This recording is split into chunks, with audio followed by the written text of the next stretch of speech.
Media आणि social media याचा तू कसा वापर करतेस सध्या? सांगड कशी घालतेस तू सध्या? आत्ता कारण मी सोशल मीडियामध्येच आहे, काम करते, म्हणजे डिजिटल मीडियामध्येच आहे.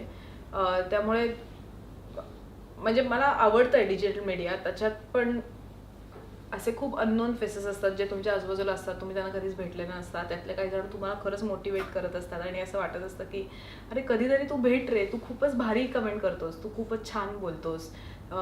एखादी मुलगी, एक मला मुलगी माहिती की जी माझ्या आत्तापर्यंतच्या 190 व्हिडिओवर 190 वेळा तिने छान कमेंट्स करून मला कधी फीडबॅक दिलाय, काय तू बदल, काय तुझं छान वाटलं ते सांगितलंय.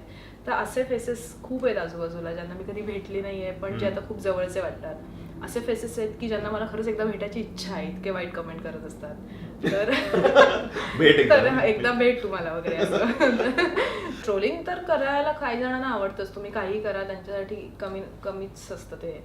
आणि ते स्वतः काहीच करत नसतात किंवा ते स्वतः खरं तर अस्तित्वातच नसतात, ते फेक अकाउंट्स असतात. दोनपैकी एक काहीतरी असतं, म्हणजे एक तर ते निब्बे निकम्मे असतात किंवा त्यांना ते नसतातच.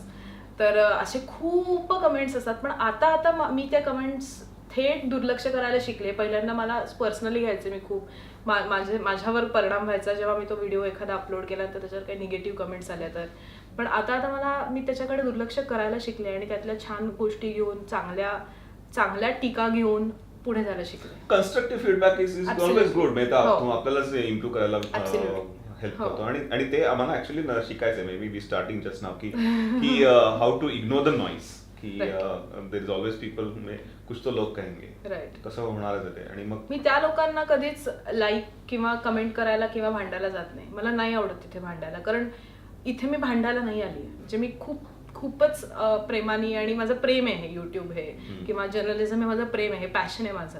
तर मला तिथे केऑस नकोय. सो त्यामुळे मी त्या लोकांना कमेंट करायला आणि त्यांना शिकवायला जात नाही, कारण तुम्ही किती शिकवलं तरी ते तसेच राहणार.